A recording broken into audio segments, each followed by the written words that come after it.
warahmatullahi wabarakatuh. Waalaikumsalam warahmatullahi wabarakatuh. Yang terhormat Kak Ipin selaku dosen penggabung mata kuliah anatomi, mungkin karena sekarang berhalangan hadir.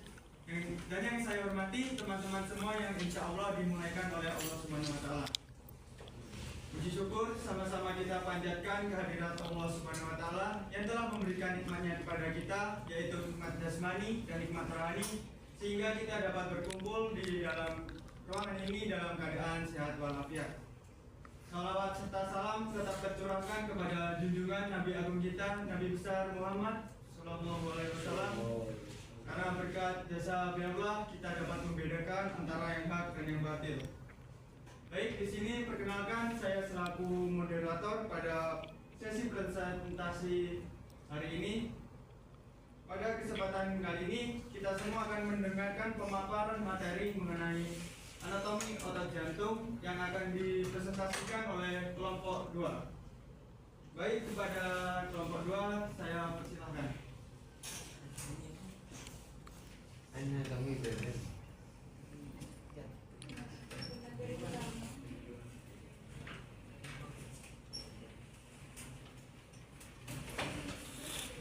terima kasih kepada moderator yang telah memberikan kami kesempatan untuk mempresentasikan yang mana judul materi kami yaitu anatomi jantung.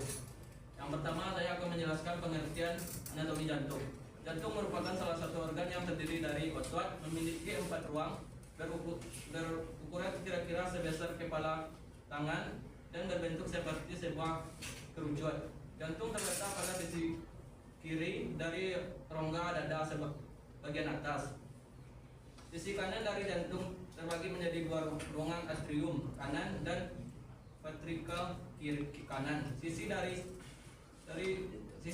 juga terbagi menjadi 2 ruang atrium kiri dan ventrikel kanan. Baik, dan demikian pemaparan materi dari saya kembalikan kepada moderator.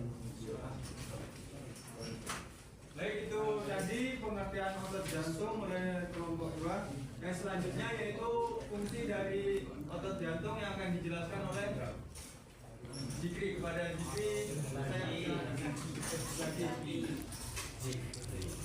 Untuk fungsi anatomi jantung itu adalah jantung mengumpat darah ke seluruh tubuh. Yang kedua itu mengatur siklus darah dan menjaga tekanan darah dan menyuplai oksigen dan nutrisi dan menurunkan zat sisa metabolisme dan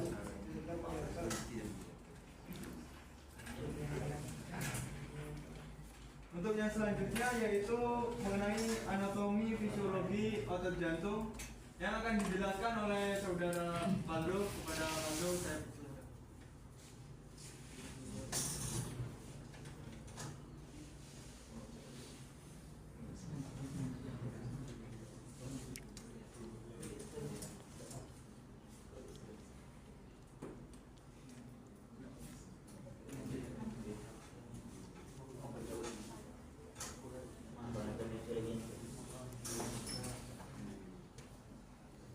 Anatomi fisiologi jantung merupakan salah satu dari organ tubuh yang bertugas memompa darah ke seluruh jaringan tubuh. Anatomi fisiologi dibagi juga menjadi 3, yaitu yang pertama anatomi jantung.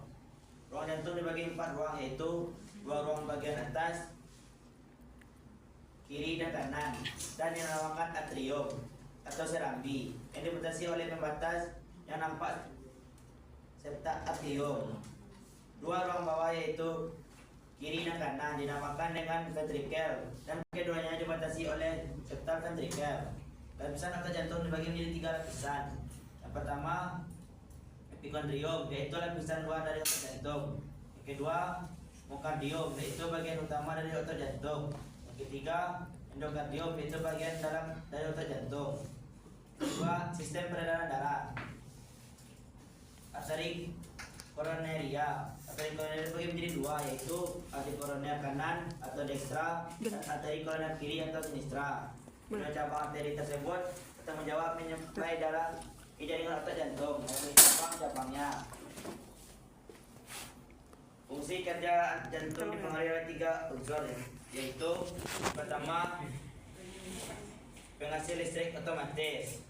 Jantung penghasil listrik otomatis ini terdiri dari 3 komponen, yaitu nodus SA, nodus AV, dan serabut Purkinje. Yang kedua, konduksi listrik. Konduksi listrik yang terjadi di jantung secara sistematis dimulai dari nodus SA, nodus AV, pindel, cabang berkas kiri RBB dan kanan RBB, serta berakhir disebut Purkinje. Yang ketiga, myokardium atau otot jantung. Otot jantung akan mengalami kontraksi bila terjadi perubahan muatan listrik di dalam sel miokard yang dinamakan depolisasi.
Anatomi sistem konduksi. 1. Nodus sinoatria.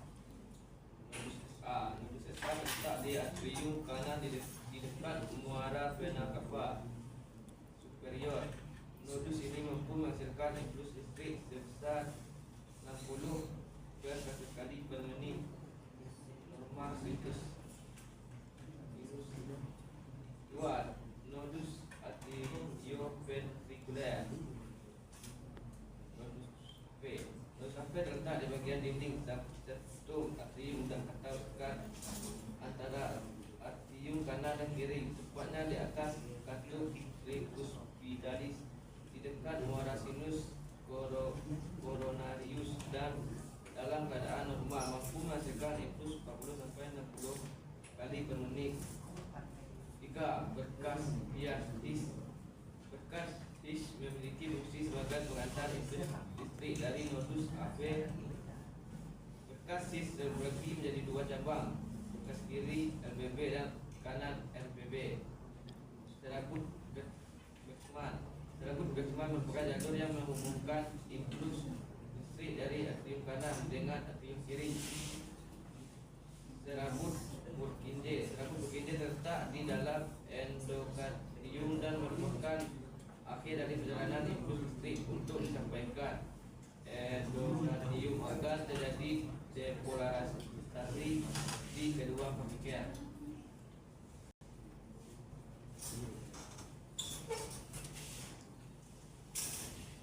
Baik, setelah kita mengetahui mengenai anatomi fisiologi jantung, yang selanjutnya yaitu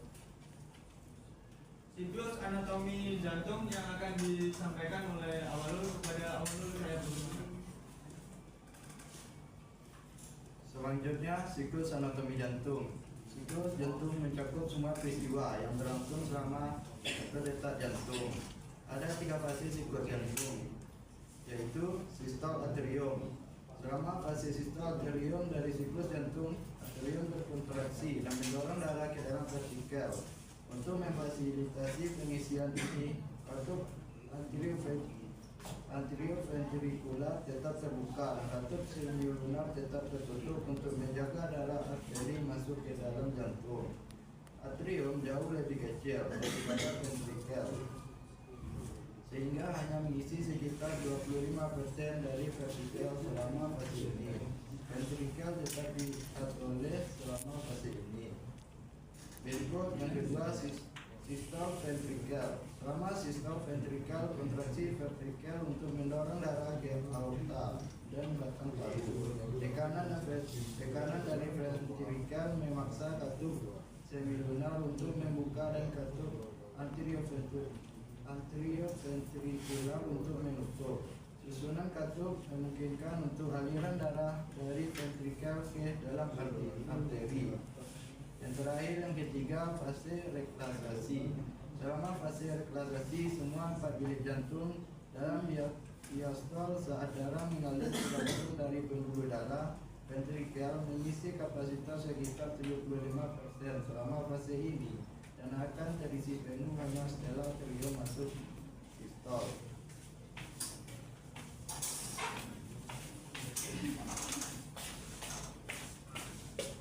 Kemudian selanjutnya yaitu tentang pengertian penyakit kardiovaskular yang akan dijelaskan oleh Bunga kepada Bunga. Saya persilakan. Baiklah, saya akan membacakan pengertian penyakit kardiovaskular. Penyakit kardiovaskular adalah sekelompok kondisi yang melibatkan jantung dan pembuluh darah, seperti penyakit arteri koroner, gagal jantung, penyakit katup. Penyakit pembuluh perifer seperti stroke, hipertensi, dan lain-lain. MDPI ditambah satu ruang lingkupan mengikuti struktur jantung dan pembuluh darah serta fungsinya dalam sistem sirkulasi. Karena gangguan pada organ-organ tersebut menyebabkan PKP. Struktur anatomi jantung.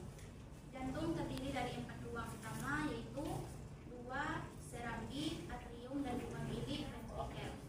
Darah yang memiliki oksigen masuk ke tubuh kanan melalui vena besar, vena cava, kemudian dialirkan ke ventrikel kanan dan dipompa ke paru-paru untuk mendapatkan oksigen. Selain itu, darah kaya oksigen kembali ke atrium kiri dan diteruskan ke ventrikel kiri untuk dipompa ke seluruh tubuh melalui aorta. Selain ruang-ruang tersebut, jantung juga memiliki beberapa struktur penting lainnya, antara lain yang pertama, katup trikuspid mengatur aliran darah dari atrium kanan ke ventrikel kanan. Yang kedua, katup pulmonar mengatur aliran darah dari ventrikel kanan ke arteri pulmonalis. Yang ketiga yaitu katup mitral mengatur aliran darah dari atrium kiri ke ventrikel kiri. Yang terakhir, katup aorta mengatur aliran darah dari ventrikel kiri ke aorta.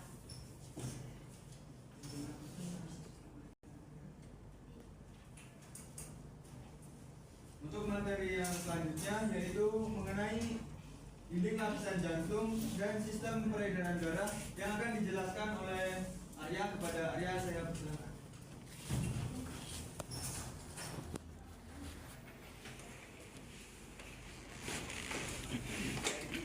Saya akan menjelaskan tentang dinding lapisan jantung.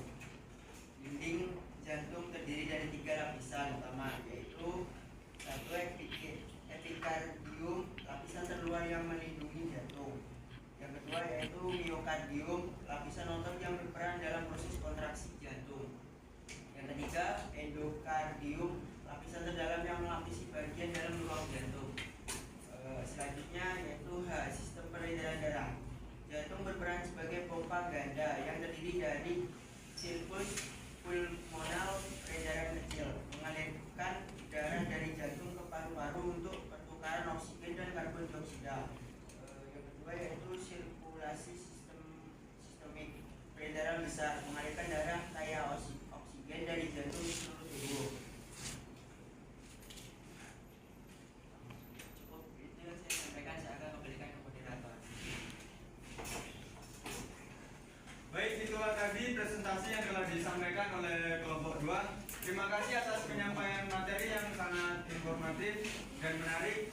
Kemudian di sini saya ingin membuka sesi tanya jawab kepada teman-teman semua yang ingin menanyakan atau menanggapkan mengenai presentasi otot jantung. Saya persilakan. Pada Najla, saya persilakan. Perkenalkan, nama saya Najla Permata Hendria. Saya akan menanyakan pertanyaan kepada kelompok 2. Kita semua tahu jantung berdetak tanpa henti. Tapi pernahkah kalian berhenti sejenak dan bertanya-tanya, mengapa bilik kiri memiliki dinding otot yang jauh lebih tebal daripada bilik kanan? Terima kasih. Mengapa bilik kiri memiliki dinding otot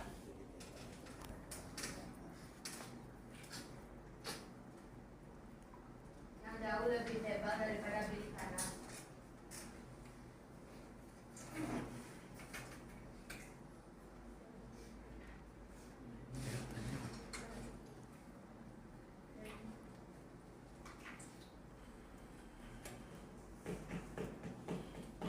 Selain dari pertanyaan dari Nazla, apakah ada yang bertanya kepada dosen? Assalamualaikum warahmatullahi wabarakatuh.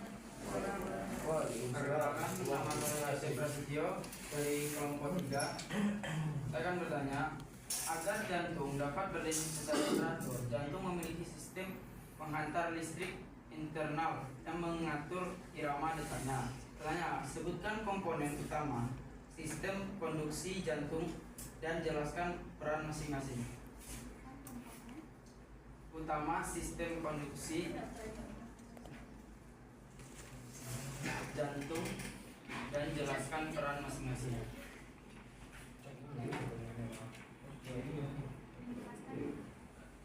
Peran masing-masing. Kalau sudah jelas pertanyaannya?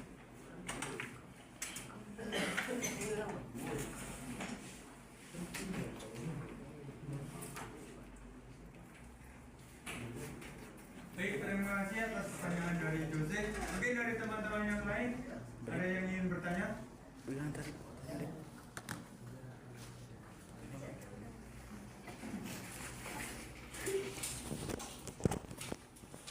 Kepada Azira, saya persilakan. Assalamualaikum warahmatullahi wabarakatuh.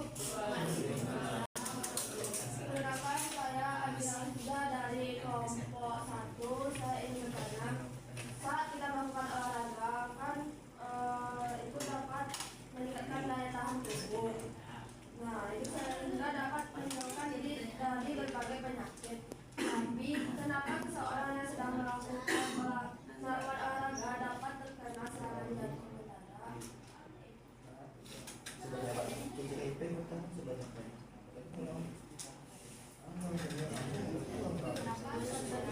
Kenapa seseorang yang sedang melakukan olahraga dapat terkena serangan jantung? Tapi lain di mana itu dari kombinasi itu.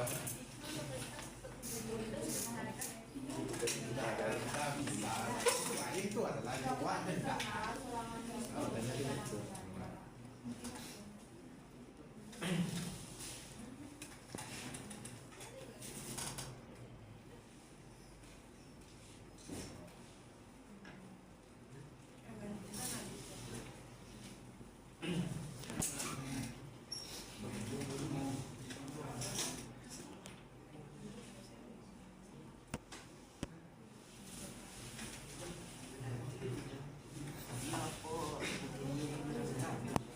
Baik, terima kasih pada Azira atas pertanyaan yang disampaikan.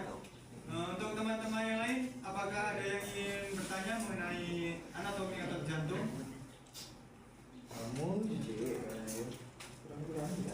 Jika tidak ada yang memberikan pertanyaan, saya beri kesempatan untuk kelompok 2 untuk menjawab.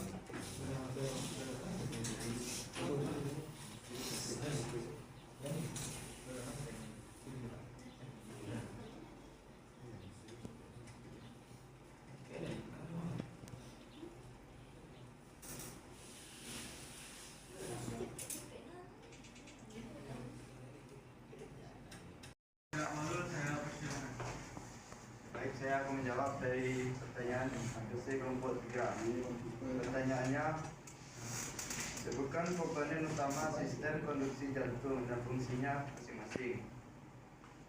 Untuk pertama, komponen utama dari dan fungsinya yaitu yang pertama ada nodus sinoatrial atau nodus SA, terletak di dinding atrium kanan atas dekat vena cava superior.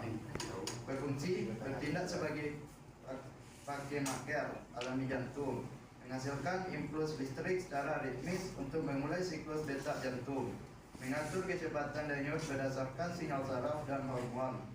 Misalnya meningkat saat olahraga atau stres. Berikutnya ada nodus atrioventricular atau nodus AF. Lokasi terletak di terletak di septum, dekat antara atrium dan ventrikel, dekat katup tricostate. Fungsinya menerima impuls dari SA node dan memberikan jeda singkat sekitar 0,1 detik.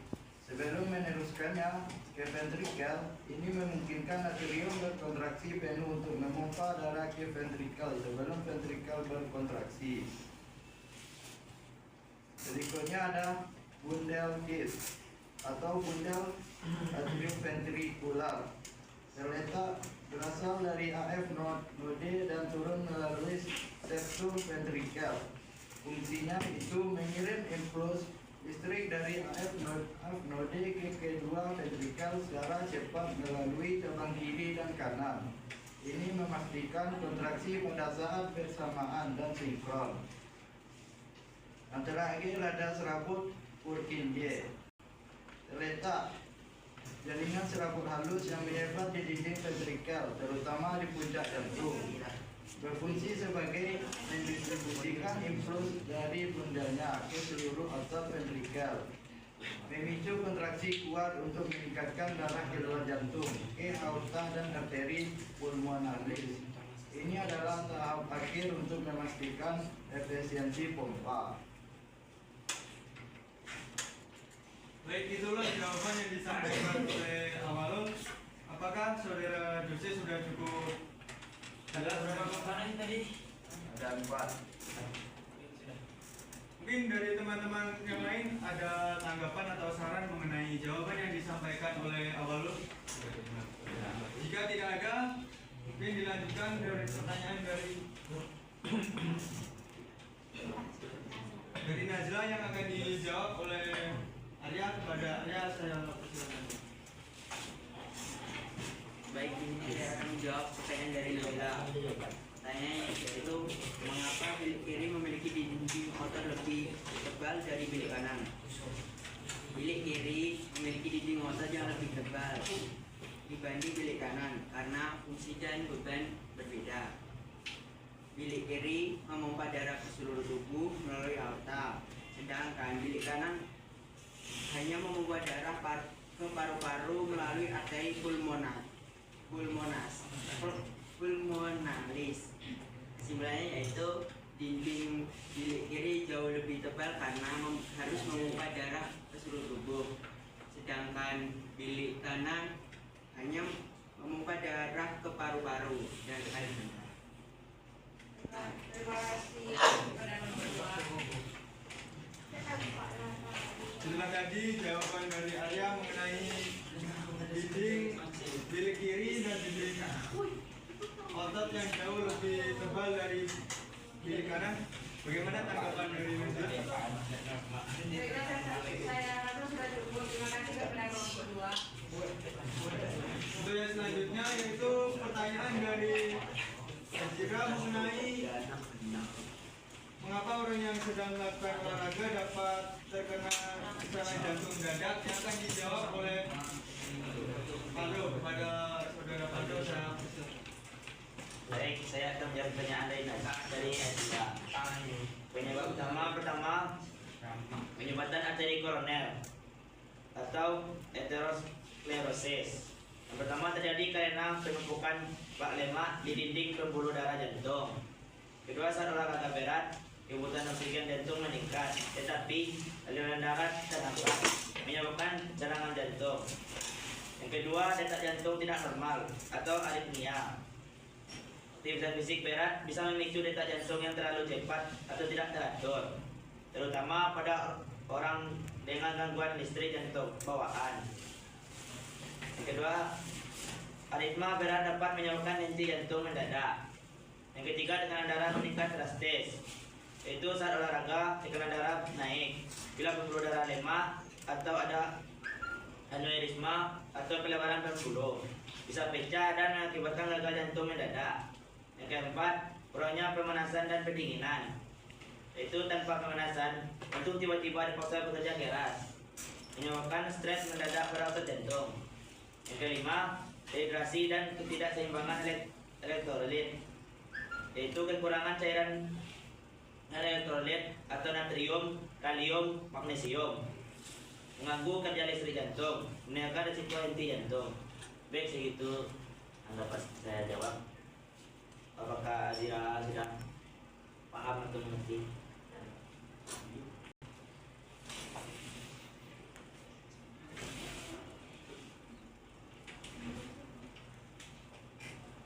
Baik, karena waktu kita terbatas, maka sesi presentasi dari kelompok 2 ini kita akhiri sampai di sini.